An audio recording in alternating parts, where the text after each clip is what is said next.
Jacksonville rapper Yungeen Ace arrested by Jacksonville Beach police around midnight. So Yungeen Ace has long been known in Jacksonville. We are consistently monitoring those groups. We have people that are always watching them. Yeah, we good after that. We just gotta go to the back. He's gonna get the camera. We're gonna take a picture. Hey, come back here real quick. Step back here. Look. Yeah, back there. there. Today, reports surfaced that Jacksonville police are actively probing fresh video footage suggesting that Yungeen Ace may have financed an attack on Foolio. Authorities are expected to move swiftly, with plans to bring the rapper in for questioning in the near future. This investigation has been quietly unfolding over the past week, gaining momentum, particularly after Yungeen Ace appeared on a live stream alongside his mother, where they openly disrespected Foolio, adding fuel to the growing tension surrounding the case. You're my best friend. Hey, chat, y'all know what's going on though. Y'all stop playing with us, Talib. You talking for churches, but you know, go to a buffer, get on your boy. And we want to get down. Foolio, Lulio, whatever Cheers. The situation deeply frustrated law enforcement, prompting Jacksonville Sheriff TK Waters to issue a direct public warning to Yungeen Ace, along with their crew, ATK, following the capture of the individuals involved in the attack on Foolio. This message served as a clear reminder that the authorities are closely watching and ready to take action against any further illegal activity. Paraphrase and write the following text with a completely fresh perspective. Use creative phrasing and unique sentence structures to deliver the same information but in an engaging, educational, and human-like manner. Ensure the rewritten text doesn't feel reused or robotic. Make it instantful, with no irrelevant details added or important information removed. Asterisk. Yungeen Ace has long been known in Jacksonville. We are consistently monitoring those groups. We have people that are always watching them. I won't speak to the chief's investigation. That's up to TPD. We don't have an investigation on him right now, but he can't move around in Jacksonville without us knowing about it. And that's for the betterment of our community. As part of the crackdown on Yungeen Ace, leaked evidence surfaced implicating them not only in Foolio's death but also in a troubling confrontation with Foolio's mother. Reports revealed that Foolio's mother claims she has been targeted on 8 separate occasions, pointing fingers directly at Yungeen Ace as the perpetrators behind these attacks. Now, she's a mother. She's not involved. She was a nurse or whatever the case is. This is what I hear. She got 8 times. The police showed up and asked her, hey, ma'am, who shot you? Guess who she allegedly said shot her? Allegedly, she said, I got shot by Yungeen Ace. Yungeen Ace was on some type of supervised release at the time. Police go... I guess his probation officer say, yo, you got to come in now. And they're about to lock up Yungeen Ace for shooting Foolio's mom. The timing could not have been worse for Yungeen Ace. Already under investigation for Foolio's death, his decision to abruptly dissolve a TK only heightened suspicions around him. But what truly intensified the controversy was his next move, addressing Foolio's passing in a tone that was both mocking and oddly reverent, blending disrespect with reluctant praise in a way that left everyone unsettled. Would end his gang known as ATK. This could have resulted though in somebody snitching against him. Building on this, law enforcement has recently released fresh evidence linking Yungeen Ace to payments made to 5 hitmen: Nelisha, Isaiah, Sean, Rashad, and Avon. Authorities are actively encouraging these individuals to cooperate and testify against Yungeen Ace, whom they've identified as the mastermind behind the operation. To further tighten the noose, the police have also moved to cancel all of Yungeen Ace's upcoming concerts, effectively cutting off a significant revenue stream that could otherwise fund his legal defense. I say no more ATK, it ain't no more. Talking about it. Nigga don't do shit. He don't do shit. He tripping. Everybody always got shit to say. These niggas. When the time for the Lord to be paid, just be at. Got all this shit to say. Where the just be at though? Just be need to get buried. When the time to spend that money, what the f be? I always got shit to say, but don't be on shit, man. They don't get no feet wet or nothing, man. You niggas be talking, man. What's wrong with these, man? Talk my uncomfortable. Don't talk like me. Don't get the man. When I say no more ATK, ain't no more. The cancellation of his concerts was directly tied to a leaked video that quickly circulated online. In the footage, a Jacksonville rapper openly confessed to targeting Foolio, revealing that Yungeen Ace had placed a $10,000 bounty on his head, This admission sparked serious concerns, prompting authorities to act decisively and halt his shows. Think about Foolio thing, cuz. That's sad, twin. I ain't gonna lie, bro. Y'all boys in the street, y'all didn't leave the streets alone, twin. All condone is that. But y'all just gotta stay. Y'all gotta. It's so funny, cause me, bro, like, we cool. Like, we was cool and shit. You feel me? Me and him, like, we cool. I was just, so funny, I was just talking to them. I'm like, bro, you gotta stop the way, bro. You know, love y'all here. Like, stop the way, real shit. Like, you know, I with your real shit. Stop the way. The same gang member went further, revealing that Young and Ace's drive for revenge stemmed from a tragic ambush on his birthday a few years back, where Foolio's crew attacked, resulting in the loss of Young and Ace's brother. He recounted the tense moment, saying, "Trying to come for RJ, I told him, open the door, open the door. I said, I got you, bro. But when they grabbed me, I couldn't move. Whenever you can't move, I take accountability." As Young and Ace faced snitching over this motive against Foolio, DJ Academics publicly warned in an interview that Young and Ace might be the next target in the fallout, signaling serious consequences ahead for what transpired. Jacksonville police and I don't know how they be doing it, but they always call around and cancel my shows. What's up with y'all? What's going on? Why y'all want to cancel my show? I don't even live there in Jacksonville. Why y'all want to cancel my show? Why y'all trying to my money? Yeah, man, y'all trying to my life. Cause y'all worry about what I got going on. I ain't fucking with y'all. Y'all canceled all my shows, but I just had a show in Temple. Y'all got my show canceled in Temple. I had a show in Virginia. I called, got my show canceled up. I had a show in Gainesville. Y'all canceled my show in Gainesville before. Daytona. You feel me? Like, what's really going on? Amidst the surge of new evidence emerging in the Foolio case, law enforcement has formally submitted their complete files to the court, pushing to reopen the investigation. Digging through these documents, I uncovered a previously unknown dossier, revealing fresh details surrounding Foolio's tragic death. According to the report, Julio Foolio, born June 21, 1998, was targeted in a violent ambush by rival street factions early Sunday morning in Tampa. What was meant to be a joyful birthday weekend quickly spiraled into a nightmare, exacerbated by social media exposure. The documents explain that Julio and his crew had rented an Airbnb for the celebration, and upon arrival, Foolio openly shared the location and plans on his Instagram story details that would soon play a critical role in the unfolding tragedy. On everything I love, bro. On the day homies, bro, I put it on everything, on my soul, on my kids. I'm the one that smacked Julio Foolio that night when he got at his birthday celebration, bro.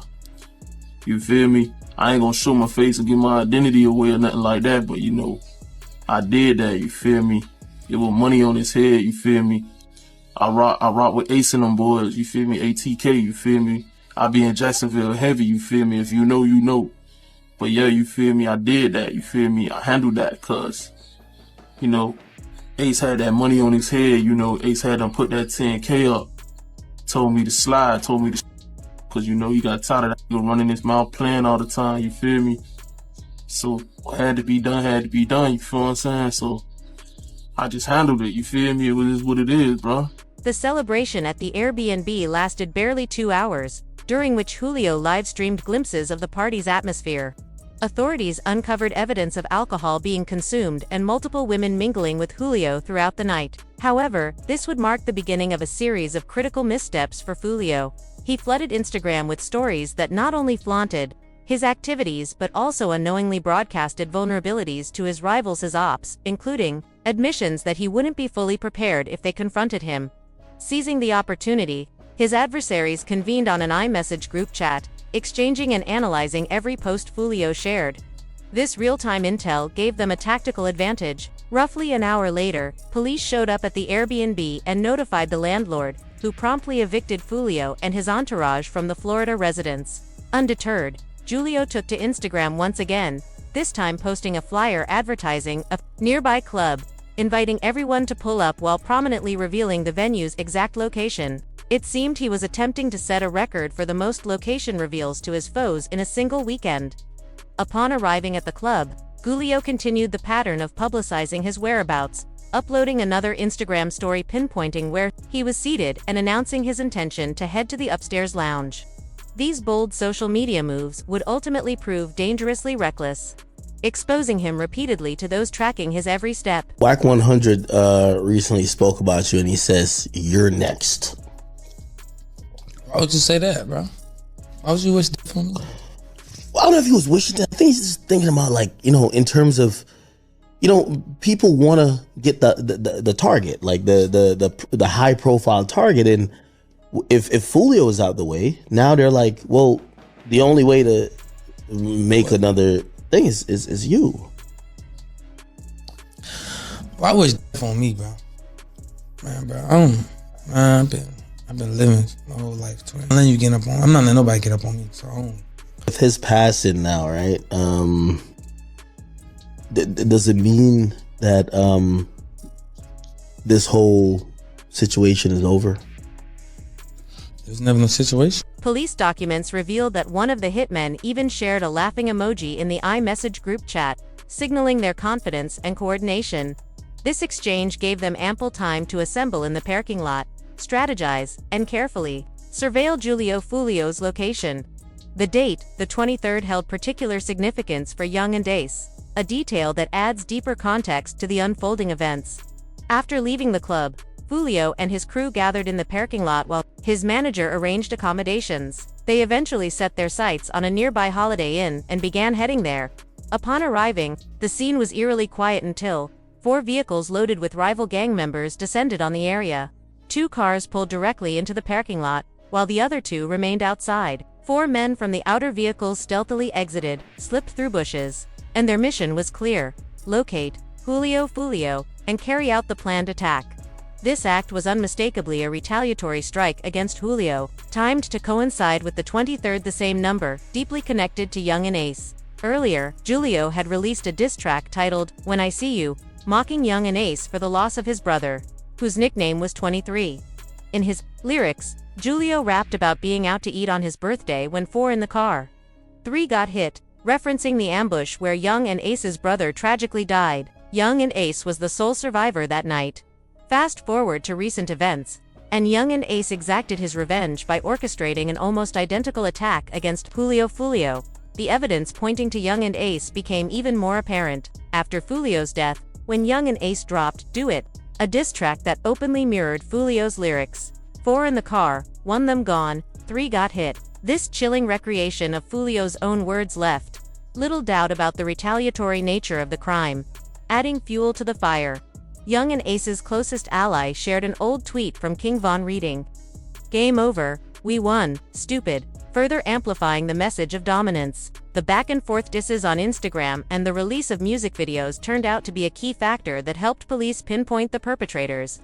Authorities openly acknowledged that these public displays of rivalry and aggression through music and social media were instrumental in uncovering who was behind the violent acts. Ultimately, the tangled web of music, social media, and street politics not only fueled this deadly feud but also provided law enforcement with crucial leads, illustrating how the battle for respect and retribution played out far beyond the music itself. The pool party start today at 5, 6 o'clock. If you already got the address, pull up, man. We got the address, pull up. If you need the address, DM me right now. The pool party start at 5, 6 o'clock. DM me for the address or DM Foolio booking ESPN. I'm gonna put it right here. We just got here, bruh. You got to add it. You got to add it, man. Push up. We just got to this bit. Tampa, Florida, man. You already got to add it to the pool party. Push up at 5:30, man. Push up at 5:30, man. We finna get everything right. Push up at 5:30, 6 o'clock, man. The final page of the police's latest evidence report sheds crucial light on the true cause behind Foolio's tragic death. Roughly a month before his passing, Foolio sat down for an interview where he openly discussed the ongoing conflict in Jacksonville. During that conversation, he revealed plans for a collaborative song intended to unite both rival groups and put an end to the violence.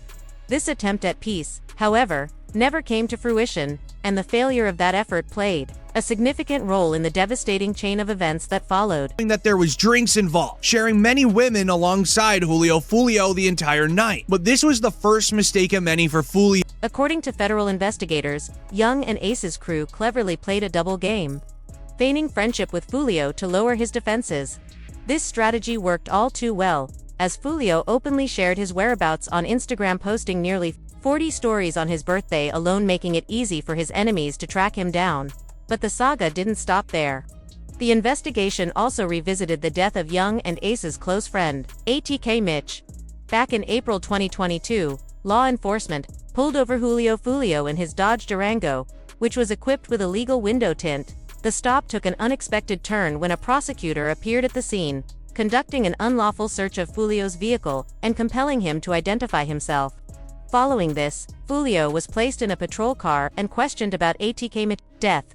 The interrogation unfolded with officers pressing Foolio for information.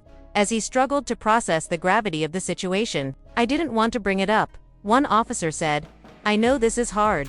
Foolio responded that Mitch was someone who used to visit his mother's house for support. When asked about his own profession, Foolio said he was an artist, and, when probed about Mitch's death, he admitted he learned of it while in Miami. Seeing multiple Instagram posts mourning Mitch, detectives delved deeper, investigating the relationship between Foolio and Mitch and trying to establish any connection to the murder. They questioned Foolio about his whereabouts when Mitch was killed, hoping to uncover leads. Despite their efforts, Foolio denied knowing any details, maintaining a distance from the case.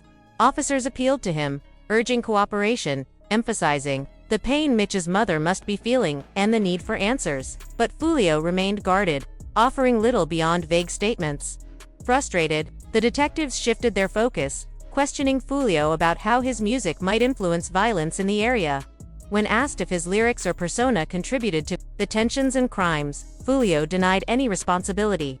He insisted that music alone could not cause violence or make someone go through something, dismissing the idea that his art provoked retaliation. As the police made these details public, controversial reactions emerged online. Influencer Charleston White weighed in with a harsh judgment, stating that Foolio's lifestyle ultimately led to his fate.